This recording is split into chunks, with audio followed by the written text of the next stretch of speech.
The thunder crashed against the Montana sky as Thornton Kane squinted through the pouring rain, his horse whinnying beneath him in protest of the weather. That's when he saw her, a lone figure standing motionless by the side of the muddy trail, her dress soaked through, one hand resting protectively on her swollen belly. Wyoming Territory, 1878. Thornton pulled the reins, slowing his paint stallion to approach the woman cautiously. He'd seen enough trouble on the frontier to know that appearances could be deceiving, but as he drew closer, he could see she was genuinely in distress. Her chestnut hair hung in wet ropes around her face, and her green eyes held a mixture of fear and exhaustion. "Madam," he called over the storm, tipping his hat despite the rain streaming from its brim. "You shouldn't be out here in your condition." She didn't respond immediately, just looked up at him with those haunted eyes. Thornton noticed the small carpet bag at her feet, the only possession she seemed to have with her. "Where you headed?" he asked, gentler this time. "Nowhere," she finally answered, her voice barely audible over the downpour. "Anywhere." Thornton Kane had spent the last 15 years of his life avoiding complications. At 33, he'd built a respectable ranch 10 miles outside of Willow Creek, kept to himself and minded his own business. But something in this woman's expression, desperation, mingled with quiet dignity, stirred something he thought long buried. "What's your name?" he asked, dismounting and approaching her slowly. "Charlotte," she replied after a pause. "Charlotte Winters." Thornton nodded, noting the absence of a wedding ring despite her condition. Not that he was one to judge. The West was hard on everyone, especially women. "I've got a place not far from here," he said, gesturing vaguely in the direction of his ranch. "You'll be dry before nightfall if you come along." Charlotte looked at him warily, one hand still protecting her unborn child. "Why would you help me? You don't know me." "Don't know you, but I know what it's like to be without shelter in weather like this," he replied, memories of his own hardships flickering across his mind. "And I know that baby you're carrying doesn't deserve to catch its death before it's even born." A crack of lightning split the sky, illuminating her face. Thornton saw the moment her resolve wavered, when necessity overcame caution. "I can't ride," she said, glancing at his horse. "We'll walk." Storm's moving east anyway. He picked up her carpet bag, surprised at how light it was. "Not far now." As they began walking, Thornton leading his horse beside them, he couldn't help but wonder what series of misfortunes had led a pregnant woman to stand alone in the rain on this desolate stretch of trail. But he knew better than to pry. Everyone in the West had a story, and few were happy ones. The rain began to ease as they crested a small hill, and in the distance, Charlotte could make out a modest homestead nestled against the backdrop of pine-covered mountains. Smoke curled from the chimney of a well-built cabin, and a small barn stood nearby, surrounded by corrals and a vegetable garden. "That's your place?"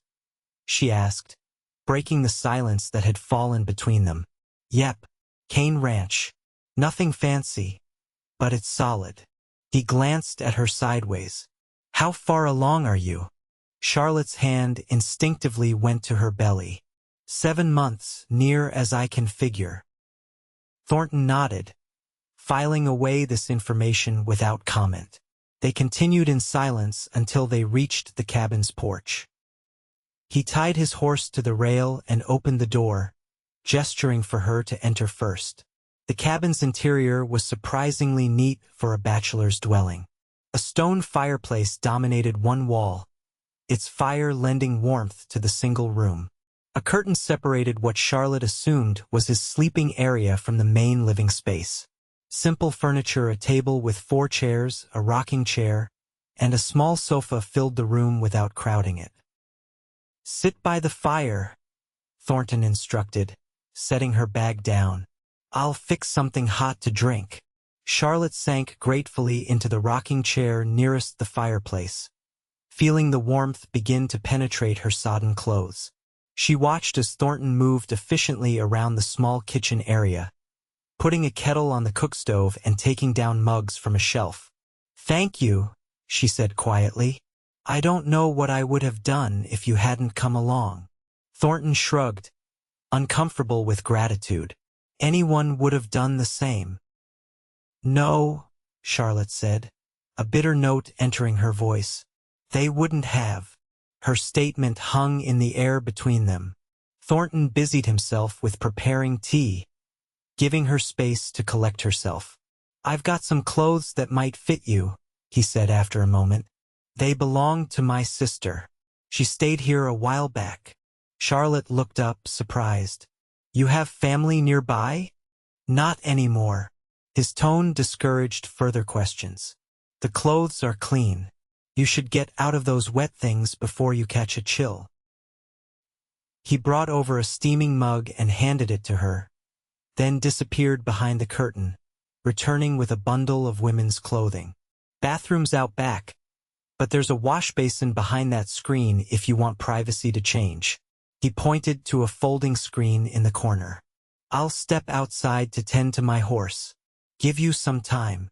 Before Charlotte could thank him again, he was gone, the door closing firmly behind him. She sat for a moment, sipping the hot tea and considering her situation. She had no illusions about the danger of accepting help from a strange man, but her options had run out days ago, and there was something about Thornton Kane's eyes, a sadness, a decency that made her trust him despite her better judgment. Carefully, she rose and made her way to the screen. The women's clothes were simple but well made. A long skirt, a blouse that would accommodate her pregnancy, and even a clean chemise and drawers. Charlotte changed quickly, grateful to be rid of her wet garments. The clothes fit well enough, though they were a bit loose around her shoulders. When Thornton returned, shaking rainwater from his hat, Charlotte was seated by the fire again, her wet clothes draped over the screen to dry. "Feel better?" he asked, hanging his coat on a peg by the door. "Much. Thank you for the clothes." He nodded, then moved to the kitchen area again. "You must be hungry. I've got stew left from yesterday." "You don't need to feed me," Charlotte protested weakly, though her stomach growled at the mention of food. "Got plenty," he said simply, already ladling stew into a bowl. As Charlotte ate, sitting at his table, Thornton busied himself with small tasks around the cabin, giving her space while maintaining a respectful presence. When she finished, he took her bowl without comment and washed it in a basin of water. "Mr. Kane," Charlotte began, uncertain how to broach the subject of her predicament. "Thornton," he corrected. "Or Thorn, if you prefer." "Thornton," she acknowledged. "I appreciate your kindness, but I can't impose on you. If the rain stopped by morning, I'll be on my way." He turned to face her, drying his hands on a towel. "And where would you go?" The directness of his question caught her off guard. I'm not sure yet." "You running from something? Or someone?" When she didn't immediately answer, he added, "Not judging. Just need to know if trouble's likely to follow you here." Charlotte hesitated, then decided that honesty was the least she owed him. "My husband died 3 months ago. Fever took him quick. His family, they blamed me somehow. Said the baby couldn't be his because he'd been sickly for years before we married." The words tumbled out now, as if a dam had broken. "They were going to take the baby when it's born, give it to his brother and his wife. They made it clear I wouldn't be welcome to stay." Thornton's expression remained neutral, but his eyes softened slightly. "So you ran?" "Yes." Charlotte's hand went to her belly again. "I couldn't let them take my child." He nodded, as if her explanation made perfect sense. "You got any family of your own?" "None living. My parents died when I was young. I was raised by an aunt who passed 2 years ago." Thornton considered this information, looking out the window where the rain had indeed stopped, though the sky remained heavy with clouds. "Well," he said finally, "you're welcome to stay until you figure things out. Cabin's not much, but there's a room off the back I use for storage. Could clear it out, make it proper for you." Charlotte stared at him, bewildered by the offer. Why would you do that for a stranger? Thornton's weathered face remained impassive, but something flickered in his eyes, a memory, perhaps, or an old pain. "Because someone once did the same for me, when I needed it." "I can't pay you," Charlotte admitted. "I have very little money. Don't need payment." He moved to stoke the fire. "Could use help around the place, though. Garden needs tending, and I'm not much for cooking fancy." Charlotte watched him, trying to discern his true motives. Men didn't offer shelter to strange women without expecting something in return. Yet Thornton Kane seemed genuinely uninterested in anything beyond offering assistance to someone in need. "Just until the baby comes," she found herself saying. "Then I'll find work in town, get a place of my own." Thornton nodded, as if the matter was settled. "I'll fix up that room tomorrow. For tonight, you take the bed. I'll sleep out here." "I couldn't." "You can and will," he said firmly. "You need proper rest in your condition." That night, lying in Thornton's bed with clean sheets that smelled of sunshine, Charlotte listened to the occasional creak of the floorboards as her unexpected host moved about the cabin. For the first time in months, she felt something close to safety. It wouldn't last, nothing good ever did in her experience, but for tonight, at least, she and her baby had shelter. Morning brought clear skies and the sound of hammering from the back of the cabin. Charlotte dressed quickly and found Thornton already at work converting the storage room, moving crates and an old trunk to the barn. "You don't have to do this so quickly," she said, watching from the doorway. He looked up, a nail held between his lips. "No time like now," he said, removing the nail to speak. "Besides, a woman needs her privacy." Charlotte insisted on helping despite his protests, directing him on the arrangement of the sparse furniture: a narrow bed, a small table that would serve as a washstand, and a chest for her few belongings. By midday, the room was habitable, if simple. Charlotte stood in the doorway, moved by the effort Thornton had made. "Thank you. This is more than I expected." He shrugged, uncomfortable with her gratitude. "It's nothing fancy. It's perfect," she insisted. She hesitated, then added, "I meant what I said about helping around the place. I'm with child, not an invalid." A ghost of a smile touched his lips. "Fair enough. Garden could use weeding if you're up to it. And there's mending I've been putting off." The days fell into a rhythm after that. Charlotte tended the garden, cooked meals that were far more palatable than Thornton's bachelor fare, and gradually transformed the sparse cabin with small touches: wildflowers in a jar on the table, curtains fashioned from fabric she found in a trunk, a quilt she began piecing together from scraps. Thornton worked from sunrise to sunset, tending his small herd of cattle, repairing fences, and preparing for the coming winter. He was a man of few words, but Charlotte soon learned to read his expressions, to understand the difference between his comfortable silence and the darker quiet that fell over him sometimes, especially in the evenings when he stared into the fire, lost in memories he never shared. 3 weeks after her arrival, Charlotte was kneading bread dough when she felt a sharp pain across her abdomen. She gasped, clutching the edge of the table. "Charlotte!" Thornton had just come in from the barn and was at her side in an instant. "What is it?" "Just the baby moving," she said, trying to smile through the discomfort. "It happens."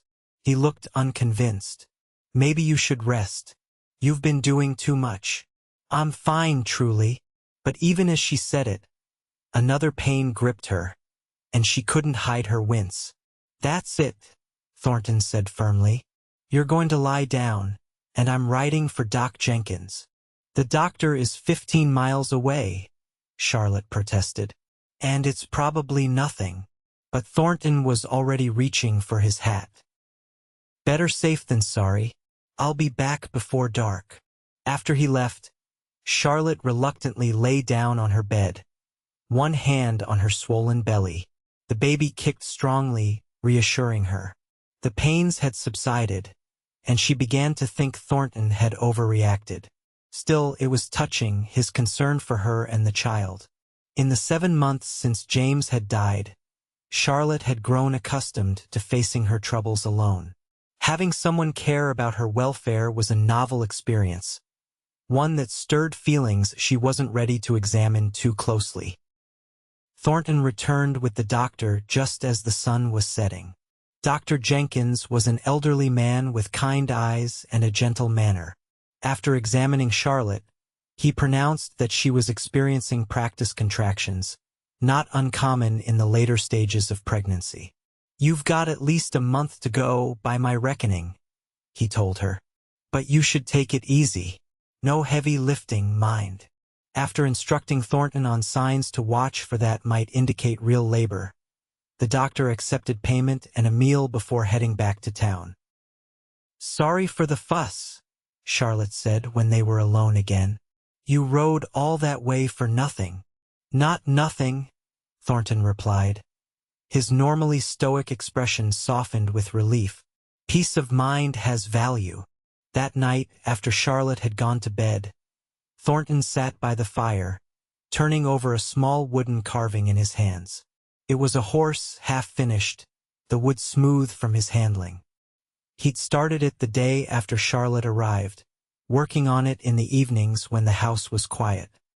He wasn't sure what had possessed him to take in a pregnant stranger.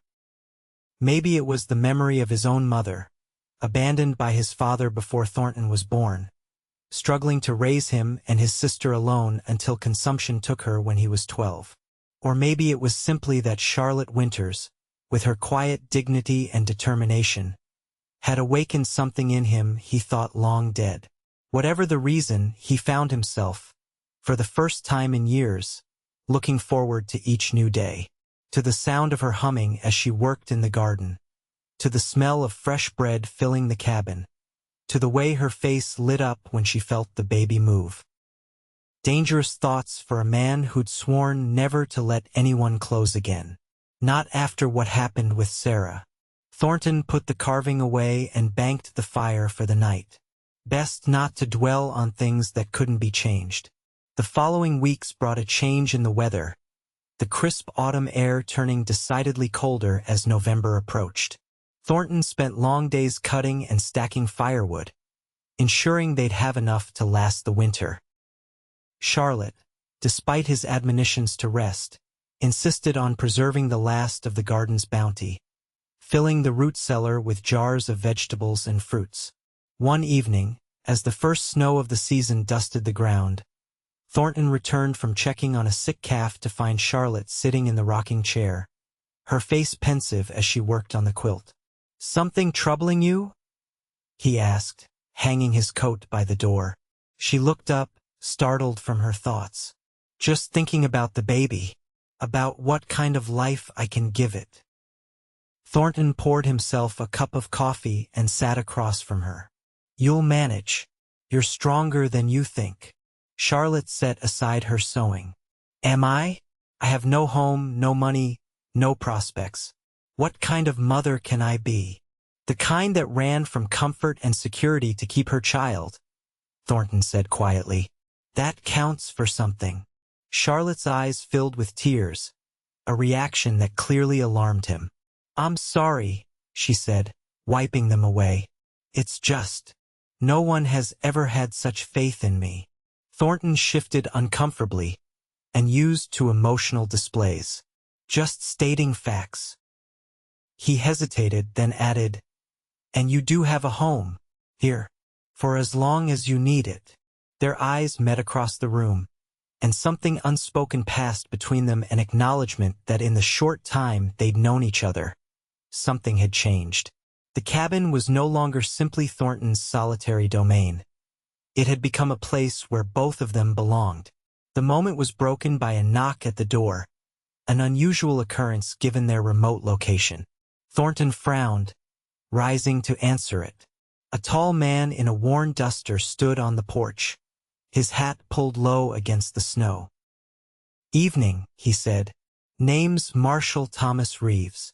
Looking for a woman might have passed this way. Charlotte Winters." Charlotte froze in her chair, her heart pounding. Thornton's posture stiffened, but his voice remained casual. "What's your business with her?" The marshal produced a folded paper from his coat. "Her in-laws in Nebraska filed a complaint. Said she stole family property when she left. Jewelry, mostly." "That's a lie." Charlotte couldn't help herself. She stood, one hand protectively on her belly. "I took nothing that wasn't mine." The marshal's eyes narrowed as he looked past Thornton to Charlotte. "Madam, I've got a warrant here says otherwise." Thornton didn't move from the doorway. "She's in no condition to travel. Her time's coming soon." "Not my concern," the marshal said, though he looked uncomfortable. "Law's the law." Charlotte stepped forward, her mind racing. "Marshal, I swear to you, I took nothing but my own personal items when I left. The Winters family wanted me gone. They made that clear after my husband died. This is just another way to control me, to force me back so they can take my baby." The marshal looked between Charlotte and Thornton, clearly conflicted. "Look, I don't want to drag a pregnant woman through the snow, but I've got a job to do. What if I come to town tomorrow?" Charlotte suggested. "Make a statement under oath about what I took? You can verify it however you need to." The marshal considered this. "And you'd return anything that rightfully belongs to the Winters family?" "If I had taken anything, yes. But I didn't." Charlotte's voice was firm. After a moment of deliberation, the marshal nodded. "Tomorrow then, at my office in Willow Creek. 10 o'clock. He tipped his hat and turned to leave. "Marshal," Thornton called after him, "who hired you to find her? Wasn't just a complaint that brought you all the way out here." The marshal paused. "Her brother-in-law, Edward Winters, offered a substantial reward for information on her whereabouts." With that, he mounted his horse and rode away. Thornton closed the door and turned to Charlotte, his expression grim. "You need to tell me everything. Now." Charlotte sank back into the rocking chair, suddenly exhausted. "I told you the truth about why I left. James died, and his family made it clear they would take the baby." She took a deep breath. "What I didn't tell you was that Edward James's brother had always had an interest in me, even before I married James." Thornton's jaw tightened. "What kind of interest?" "The unwelcome kind," Charlotte said quietly. "After James died, he became more insistent. Said if I married him, I could keep the baby. We could raise it together." She shuddered at the memory. "When I refused, that's when they accused me of theft. It was their way of controlling me, making sure I couldn't leave." "But you did leave." Charlotte nodded. "In the night. I took a coach as far as my money would take me, then started walking. I was trying to reach Billings, where I have a distant cousin. That's when the storm caught me, and you found me." Thornton paced the room, processing this information. If Edward Winters is offering a reward, others will come looking. The marshal might be honest, but bounty hunters won't care about your condition or your side of the story. "What can I do?" Charlotte asked, fear evident in her voice. Thornton stopped pacing, his decision made. "We'll go to town tomorrow. Clear your name with the marshal. Then we'll figure out the rest." That night, Charlotte lay awake, her mind churning with worry. The baby seemed to sense her distress, kicking more vigorously than usual. She placed a hand on her belly, trying to calm both herself and her child. "It's all right," she whispered. "I won't let anyone take you." In the main room, Thornton also remained awake, cleaning his rifle by the dim light of the fire. He had no intention of using it. Violence had never solved anything in his experience, but the familiar routine helped him think. Charlotte had brought trouble to his door, no doubt about that. The smart thing would be to help her clear her name with the marshal, then send her on her way, back to the solitary life he'd carefully built. But the thought of Charlotte and her baby facing the world alone, with Edward Winters hunting them, sat like a stone in his gut. He'd lost too much in his life to stand by and watch someone else suffer when he could prevent it. The next morning, they set out for Willow Creek in Thornton's wagon. The snow had stopped, but the air was bitter cold, and Thornton had wrapped Charlotte in every available blanket. "You know," he said as they traveled, breaking the silence that had fallen between them, "there's a way to stop Edward Winters from claiming your baby." Charlotte looked at him questioningly. "Marriage," Thornton said, his eyes fixed on the road ahead. "If you had a husband, the law would favor him over the baby's uncle." Charlotte stared at him, stunned by the implication. "Thornton, are you just stating facts?" He cut in quickly. "Something to consider." They reached town without further discussion of the matter, though it hung in the air between them, unresolved. The marshal's office was a small building on Willow Creek's main street. Inside, Marshal Reeves was waiting, along with a well-dressed man Charlotte immediately recognized. "Edward," she said, her voice barely above a whisper.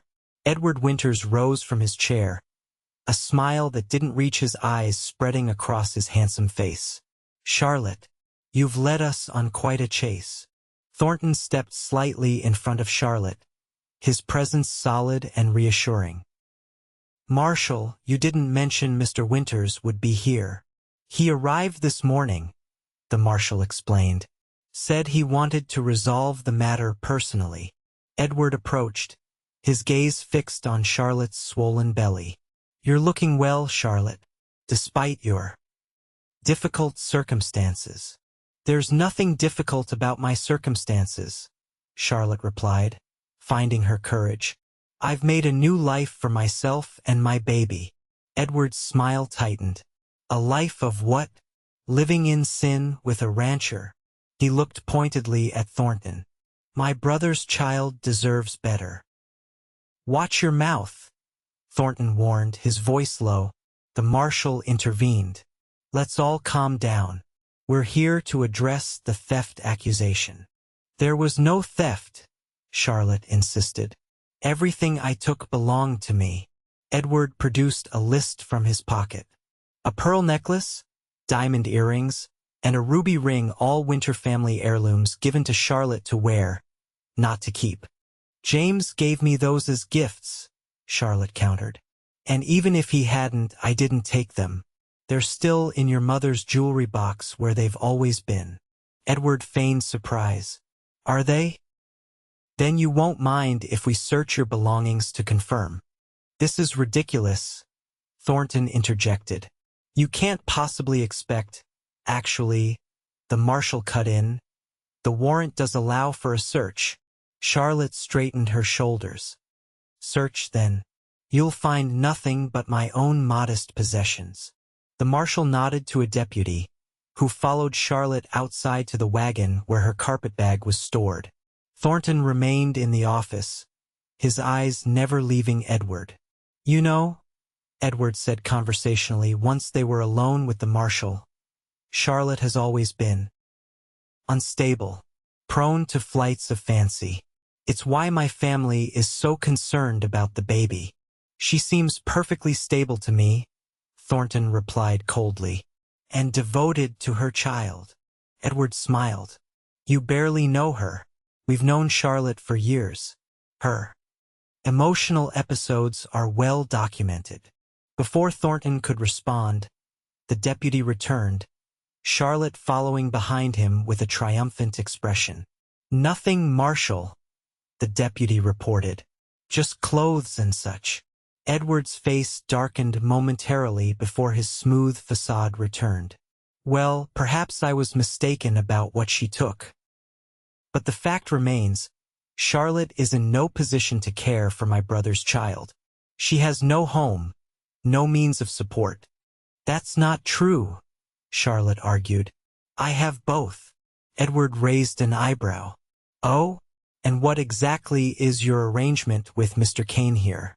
Surely you don't expect us to believe it's proper.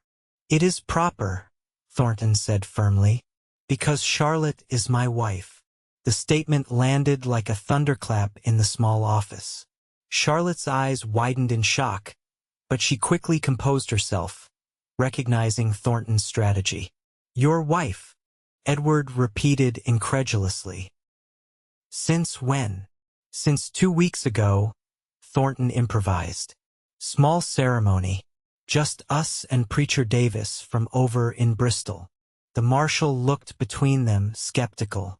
You didn't mention being married when I came to your place yesterday. Didn't see how it was relevant to your accusation of theft, Thornton countered. But it's relevant now that Mr. Winters is questioning Charlotte's ability to care for her child. Edward's face contorted with rage. This is preposterous. They're clearly lying. Marshal, Charlotte interjected, finding her voice. My husband and I would appreciate it if you would clarify whether there are any actual charges against me. If not, we'd like to return home. The marshal considered for a moment, then sighed. No jewelry was found, and without evidence, there's no case. You're free to go, Mrs. Kane. Edward stepped forward, his composure slipping. This isn't over, Charlotte. That baby is a Winters, and belongs with the Winters family. That baby, Thornton said, placing a protective arm around Charlotte, belongs with its mother, and its mother is my wife. I suggest you return to Nebraska, Mr. Winters, and leave my family alone. The ride back to the ranch was silent until they were well out of town. Finally, Charlotte spoke. Thank you for what you did, claiming me as your wife. Thornton kept his eyes on the road. Wasn't just talk. If you're willing, we could make it official. Protect you and the baby legally. Charlotte stared at his profile, trying to read his expression. You can't mean that. You barely know me. Know enough, he said simply. You're kind, hard-working, good company. He hesitated, then added more quietly, and I care what happens to you, both of you. A marriage of convenience, Charlotte murmured. At first, maybe. Thornton finally looked at her. But who knows? Might become more in time. Charlotte considered his words, considering the man beside her. In the short time she'd known Thornton Kane, he'd shown her more kindness and respect than she'd experienced in years of marriage to James. There was a steadiness to him, a quiet strength that made her feel safe. Yes, she said finally. If you're sure, then yes. I'll marry you. The corners of Thornton's mouth turned up in the closest thing to a smile she'd seen from him. All right then. We'll ride to Bristol tomorrow, find that preacher. They were married the next day in a brief ceremony, with the preacher's wife and daughter as witnesses. Charlotte wore her cleanest dress, and Thornton had shaved carefully that morning, his usually stubbled jaw smooth. They exchanged simple vows and plain bands that Thornton had purchased from the general store.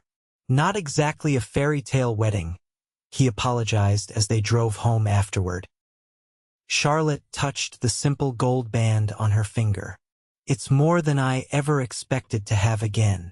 Life resumed its rhythm at the ranch, though with subtle changes. Thornton moved Charlotte's few belongings into the main bedroom, while he took the small room they'd prepared for her. Despite being legally married, both silently agreed to give their relationship time to develop naturally. As November gave way to December, heavy snow blanketed the land, effectively isolating them from town. Thornton taught Charlotte to shoot, insisting she know how to defend herself in case Edward Winters or anyone else came looking for trouble. You're a natural, he commented as she hit her target 3 times in a row. Charlotte lowered the rifle, a satisfied smile on her face. My father taught me when I was young, before he died. I haven't held a gun since then. It was the first personal detail she'd shared about her childhood, and Thornton recognized it for the gift it was. What was he like? Your father. Charlotte's expression softened with memory. Kind, patient.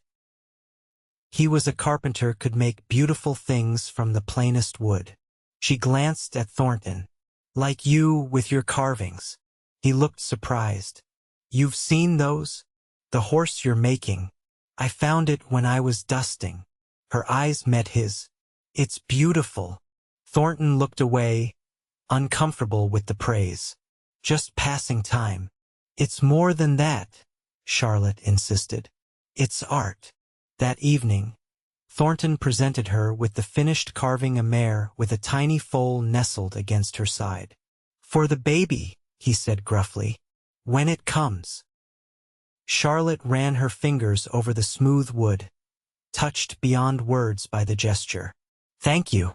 It's perfect. As Christmas approached, they prepared for the holiday in small ways. Thornton cut a small pine tree from the forest edge and brought it inside, setting it up in a corner of the cabin. Charlotte decorated it with strings of dried berries and paper stars she cut from old newspaper pages. On Christmas Eve, they sat by the fire after dinner, the cabin filled with the scent of the pine tree and the gingerbread Charlotte had baked that afternoon. I have something for you, Thornton said, reaching behind his chair to produce a small package wrapped in brown paper. Charlotte unwrapped it carefully to find a beautifully crafted wooden box with intricate carvings of wildflowers on its lid. Oh, Thornton, she breathed. It's exquisite. Open it, he urged. Inside was a silver locket on a delicate chain. Charlotte gasped, lifting it carefully. It's beautiful, but you shouldn't have spent money on jewelry for me. Was my mother's, Thornton explained. Only thing of hers I kept. Thought you should have it now. Charlotte was speechless, understanding the significance of the gift. She handed him the locket. Will you help me put it on? Thornton's fingers were surprisingly deft as he fastened the chain around her neck. His hands lingered for a moment on her shoulders, a touch so gentle it brought tears to her eyes. I have something for you too, she said, retrieving a package from beneath the tree. It's not as special as your gift, but... Thornton unwrapped the package to find a hand-knitted scarf in deep blue wool. You made this? He asked, running his fingers over the soft material. Yes. At night, after you thought I was asleep. Charlotte smiled shyly. Do you like it? It's the finest thing I own, he said honestly, wrapping it around his neck despite the warmth of the cabin. They sat in comfortable silence for a while, watching the fire. Charlotte's hand rested on her belly, where the baby had been unusually active all evening. Thornton, she said suddenly, there's something I've been meaning to ask you. He looked at her expectantly. What happened to Sarah? The question caught him off guard. His expression shuddered. How do you know about Sarah? You call her name sometimes. In your sleep. Charlotte hesitated. I'm sorry if I shouldn't have asked. Thornton was quiet for so long that Charlotte thought he wouldn't answer. Finally he spoke, his voice low and rough. Sarah was my wife. 7 years ago. Charlotte waited, giving him space to continue. We were happy, he said simply. Had a small place near Denver. I worked for her father's freight company. She was expecting our first child. His voice caught. There were complications. Doctor couldn't save either of them. I'm so sorry, Charlotte whispered, understanding now the source of his concern for her pregnancy. His insistence on fetching the doctor at the first sign of discomfort. After I couldn't stay there. Memories everywhere. Came north, started over. Thornton stared into the fire. Never planned on caring for anyone again. The admission hung in the air between them. Charlotte reached across the space separating them and took his hand. Yet here we are. He looked at their joined hands, then up at her face. "Here we are," he agreed softly. Something shifted between them that night, an acknowledgement that their marriage of convenience had become something more, something neither of them had expected to find again. As January's bitter cold gripped the land, Charlotte's time grew near. Thornton became increasingly vigilant, checking on her throughout the night, insisting she rest during the day. Despite his protectiveness, Charlotte continued to help with the lighter household chores, finding that movement eased the ache in her back. One morning, as heavy snow fell outside, Charlotte was kneading bread dough when she felt a sharp, insistent pain across her abdomen, different from anything she'd experienced before. She gasped, clutching the table for support. Thornton was beside her instantly. "Is it time?" Charlotte nodded, unable to speak as another contraction seized her. Thornton helped her to the bedroom, his face a mask of calm that couldn't quite hide his fear. "I'll ride for the doctor," he said once she was settled. "No." Charlotte gripped his hand. "The pass will be snowed in. You'd never make it. And I need you here." "I don't know how to deliver a baby," Thornton said, his composure slipping. Charlotte managed a small smile despite her pain. "I do. I helped my aunt midwife. Just stay with me. I'll tell you what to do." What followed was the longest day of Thornton's life. He boiled water, gathered clean linens, and held Charlotte's hand through contractions that grew increasingly intense. As the hours passed and Charlotte's strength began to wane, Thornton found himself praying for the first time since Sarah died, desperate, silent pleas for Charlotte and her child to survive. Just as the short winter day was fading into darkness, Charlotte gave a final push and their daughter entered the world with a lusty cry that filled the cabin. "A girl," Thornton said in wonder as he wrapped the tiny, red-faced infant in a clean blanket. "Charlotte, we have a daughter." He placed the baby in Charlotte's arms, watching as she counted fingers and toes with tears streaming down her face. "She's perfect," Charlotte whispered. "Absolutely perfect." Thornton sat on the edge of the bed, overwhelmed by the scene before him. Against all odds, against his own carefully constructed defenses, he had a family again. The realization terrified and elated him in equal measure. "What shall we call her?" Charlotte asked, looking up at him. Thornton hesitated. "She's your daughter. You should decide." Charlotte shook her head. "She's our daughter now. And I'd like to name her Sarah, if that would be all right with you." Thornton's breath caught. For a moment, he couldn't speak past the lump in his throat. Finally, he managed, "Sarah." "Yes, that would be more than all right." Charlotte smiled up at him, exhausted but radiant. "Sarah Rose Kane, after both our mothers." Thornton gently touched the baby's downy head, then leaned forward and, for the first time, kissed his wife. It was a tender kiss, full of promise and newfound hope. "I love you," he said quietly when they parted. "Don't know exactly when it happened, but I do." Charlotte's eyes filled with fresh tears. "And I love you. I think I have since that first day, when you said I'd be dry before nightfall." They spent that night together, the three of them, marveling at the miracle that had brought them together and the tiny new life they had created not through blood, but through choice and love. Spring came early that year, melting the snow and bringing fresh green life to the ranch. Thornton added a nursery onto the cabin, working tirelessly to create a perfect space for little Sarah, who grew stronger and more beautiful with each passing day. One warm afternoon in May, as Charlotte hung laundry on the line with Sarah sleeping peacefully in a basket nearby, she spotted a cloud of dust on the road leading to the ranch. Shading her eyes, she could make out two riders approaching. "Thornton," she called toward the barn where he was mending tack. He emerged immediately at the sound of her voice, following her gaze to the approaching visitors. His hand moved instinctively to the pistol at his hip. "Take Sarah inside," he instructed calmly. Charlotte gathered the baby and retreated to the cabin, watching anxiously through the window as Thornton waited, feet planted firmly on his land. As the riders drew closer, Charlotte recognized with a jolt of fear the distinctive figure of Edward Winters. The second rider was a rough-looking man she didn't know, likely hired muscle. Thornton stood unmoving as the men reined in their horses before him.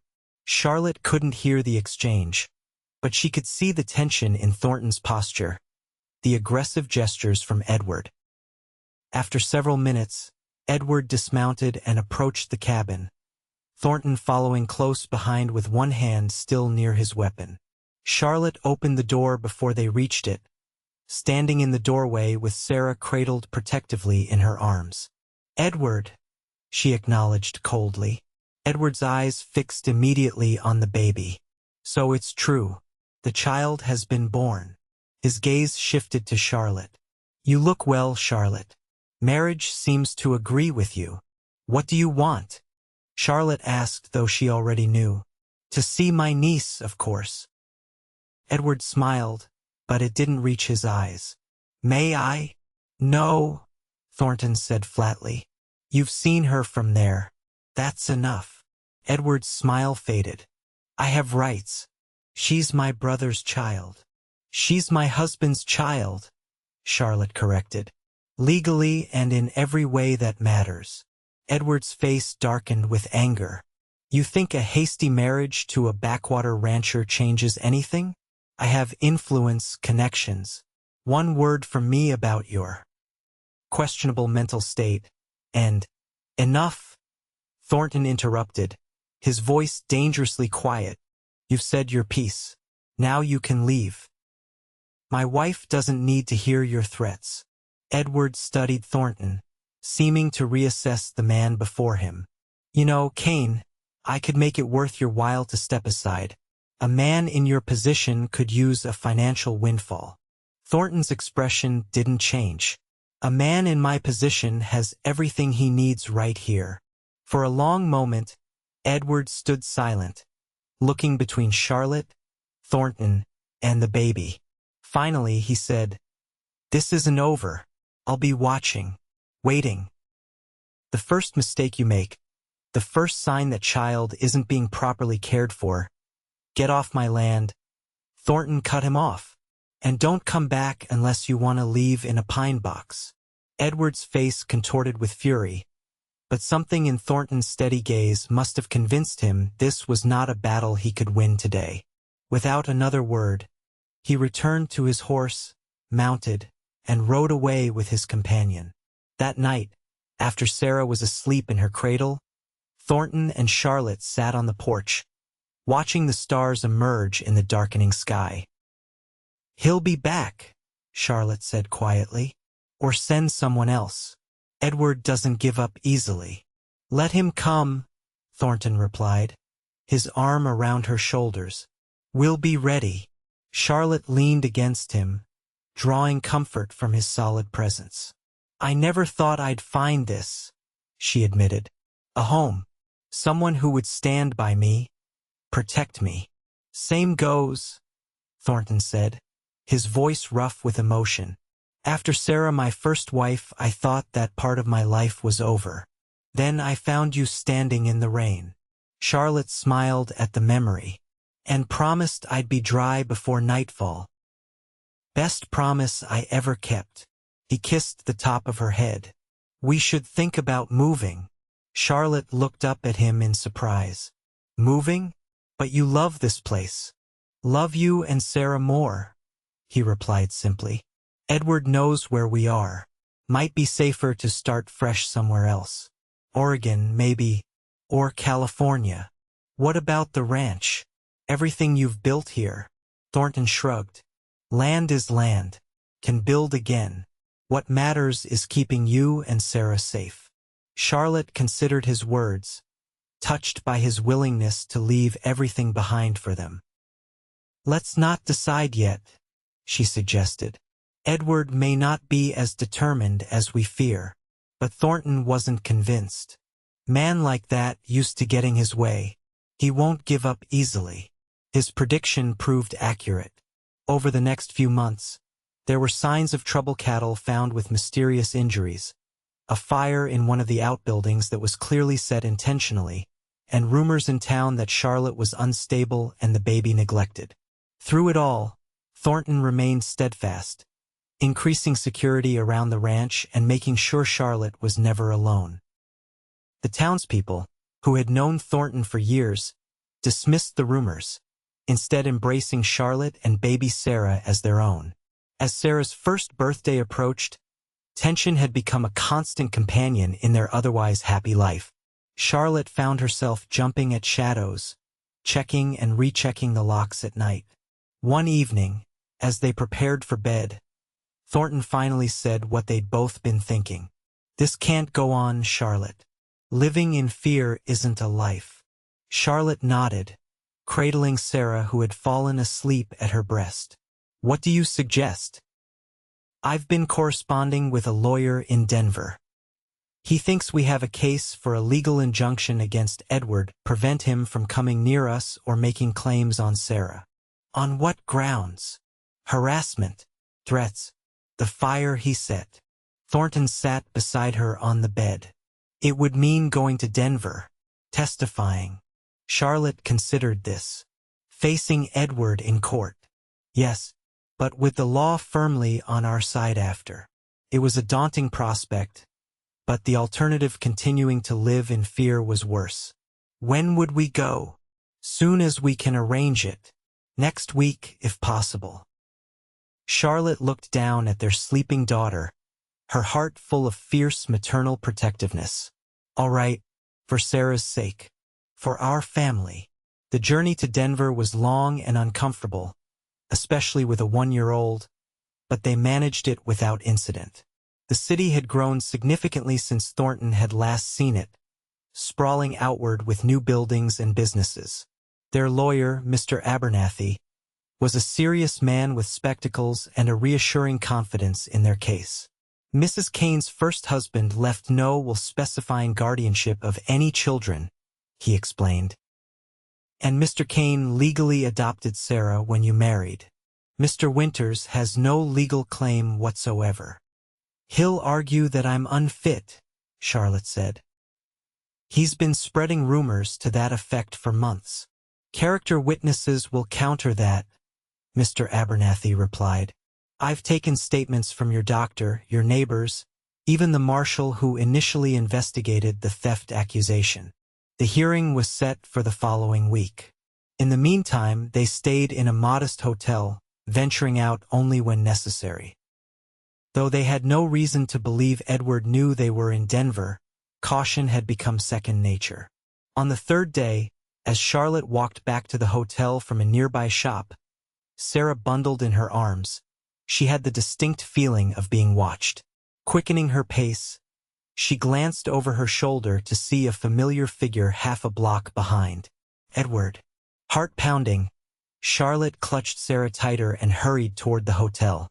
She was nearly there when Edward caught up, stepping in front of her to block her path. "Charlotte," he said, as if they were old friends meeting by chance. "What a surprise." "Let me pass, Edward," Charlotte said firmly, aware of curious glances from passers-by. "Not until we talk." His smile was cold. "I know why you're in Denver. It won't work." "The law is on our side," Charlotte replied.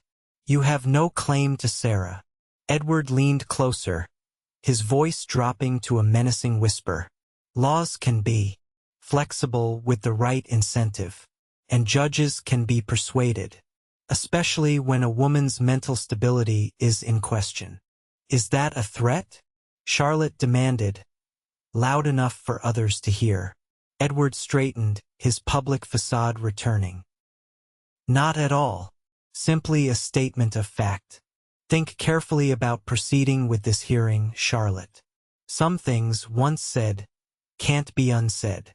Before she could respond, he tipped his hat and walked away, leaving Charlotte shaken but determined.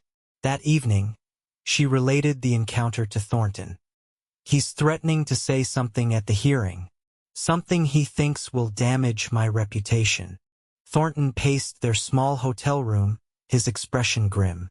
More lies, no doubt. I'm not so sure, Charlotte admitted.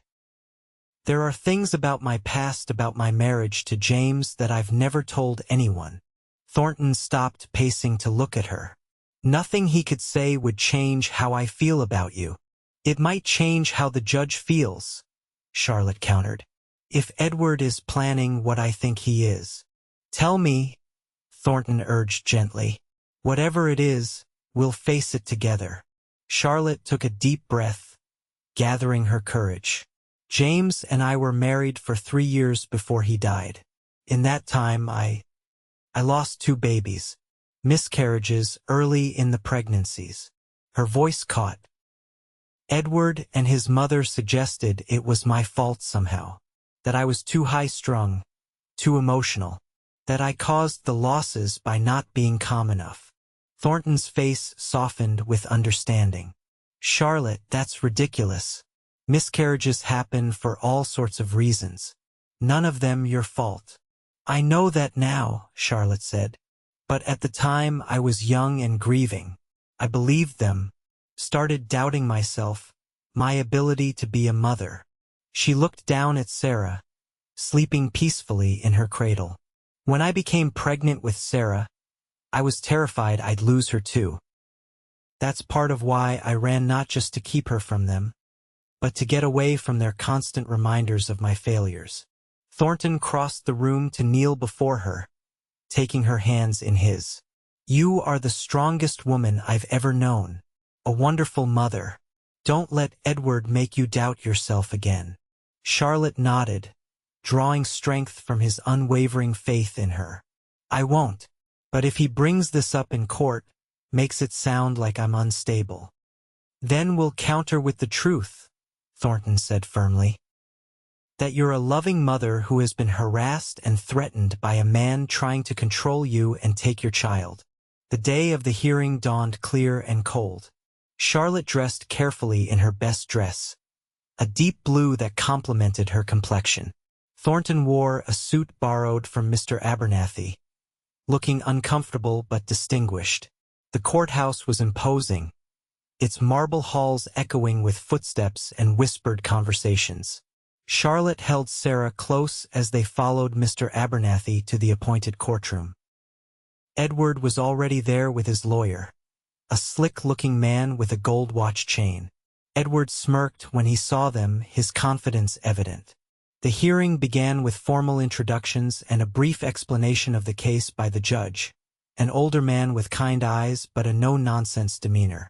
Mr. Abernathy presented their case first, outlining Edward's harassment and explaining the legal adoption of Sarah by Thornton. When it was Edward's turn, his lawyer painted a very different picture, one of a concerned uncle worried about his niece's welfare, a disturbed young woman with a history of emotional problems, and a hasty marriage to a virtual stranger. Your Honor, Edward's lawyer concluded, Mr. Winters has only the child's best interests at heart. He and his wife can provide a stable, affluent home, something the Kanes, living in their remote cabin, simply cannot offer. The judge looked thoughtful. Mr. Winters, do you wish to address the court? Edward stood, the picture of respectability in his expensive suit. I do, Your Honor.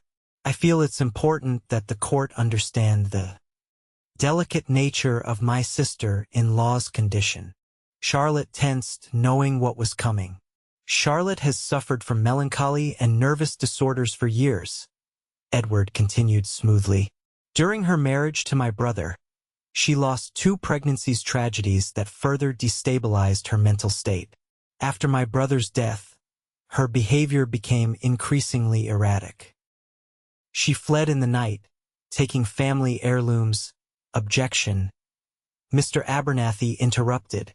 Mr. Winters previously accused Mrs. Kane of theft, but no jewelry was found in her possession, and no charges were filed. The judge nodded. Sustained. Mr. Winters, please confine your comments to relevant facts. Edward's composure slipped slightly. The fact is, Your Honor, that Charlotte Winters, I refuse to acknowledge this convenient marriage is not fit to raise a child. She has a history of instability, of irrational behavior. The child would be better served living with blood relatives who can provide proper care and guidance. The judge turned to Charlotte. Mrs. Kane, do you wish to respond to these allegations? Charlotte stood, passing Sarah to Thornton. Her heart hammered in her chest, but her voice was steady. Yes, Your Honor. Everything Mr. Winters has said about my miscarriages is true. I lost 2 babies early in my pregnancies, and I grieved them deeply. She took a breath, finding strength in Thornton's supportive gaze. What he didn't tell you is how he and his family treated me during those times, blaming me for the losses, suggesting I was somehow deficient as a woman. The courtroom was silent as Charlotte continued. When my husband died, Edward made it clear that if I wanted to remain in the family home, I would have to marry him.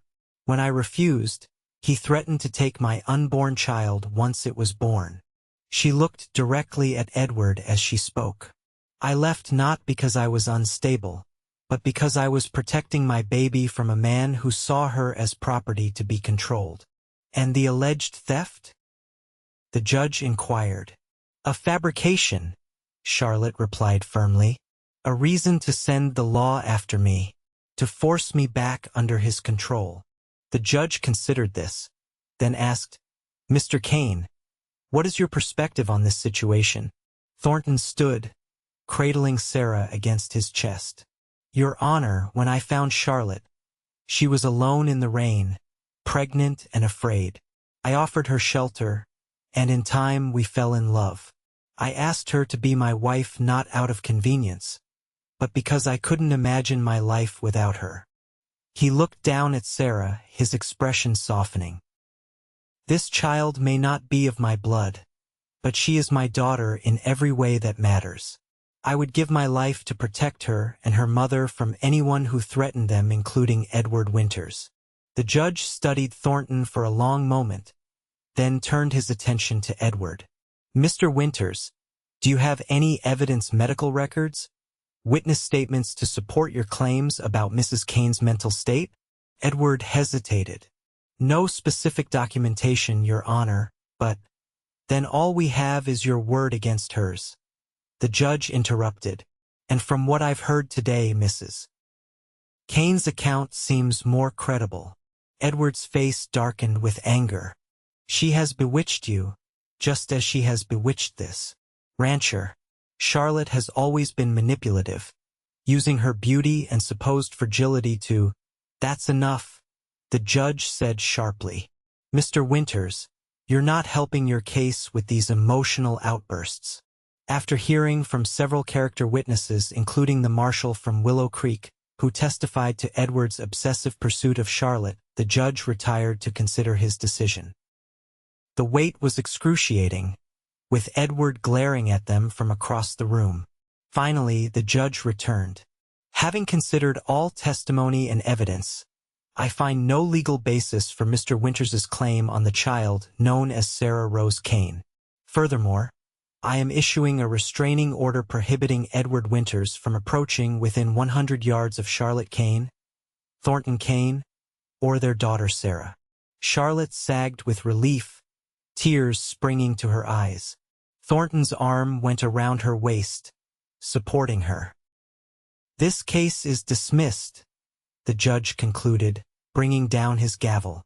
Edward stormed from the courtroom without looking back, his lawyer hurrying after him. It's over, Charlotte whispered, hardly daring to believe it. Truly over. Yes, Thornton agreed, kissing her forehead. He can't hurt us anymore. They left the courthouse as a family, stepping into the bright Denver sunshine with lighter hearts than they'd had in months. What now? Charlotte asked as they walked back to their hotel. Do we return to the ranch? Thornton looked thoughtful. We could. Or. Charlotte prompted. I've been thinking about California. Land's cheap there, weather's good for raising children. He glanced at her. Might be nice to start completely fresh. build something new together. Charlotte considered the idea. The ranch held good memories, but also the shadow of Edward's threats. A new beginning, far from the past, had its appeal. What about the ranch? All your work. Can sell it. Use the money to buy twice as much land out west. Thornton shifted Sarah in his arms. But only if you want to. It's your choice, Charlotte. Yours and mine together. The realization that she truly had a choice, that her future was hers to decide. With a man who respected and loved her, filled Charlotte with a sense of freedom she hadn't felt in years. California, she said, smiling up at him. A fresh start sounds wonderful. They spent one more week in Denver, arranging the sale of the ranch through Mr. Abernathy and purchasing supplies for the journey west. There was no sign of Edward during this time, though they remained vigilant until they boarded the train that would take them the first leg of their journey. As the train pulled away from the station, Charlotte looked out the window at the receding city, a weight lifting from her shoulders. I never thought I'd be truly free of him, she admitted. Of the fear. Thornton took her hand. You're stronger than you know. Always have been. Charlotte smiled, watching as he gently rocked a sleeping Sarah. We both are. And Sarah will be too, growing up with your example. And yours, Thornton added. She'll know what real courage looks like. The journey to California was long but filled with a sense of anticipation. They traveled by train as far as the rails would take them, then joined a wagon train for the final stretch. Sarah thrived despite the challenging conditions, growing stronger and more curious with each passing day. By the time they reached the Sacramento Valley, she was taking her first tentative steps, much to Thornton's delight. They purchased land near a growing settlement, enough acres for a substantial ranch, with good water access and fertile soil for Charlotte's garden. Together, they built their new home, a sturdy house with room to grow. 5 years passed quickly. The ranch flourished under Thornton's careful management, and Charlotte's garden became famous locally for its abundance. Sarah grew into a spirited, intelligent child with Charlotte's green eyes and a quiet determination that reminded everyone of Thornton. And they had been blessed with 2 more children, Thomas James Kane, now 3, and Elizabeth Rose Kane, just 8 months old. Their family was complete, their happiness profound.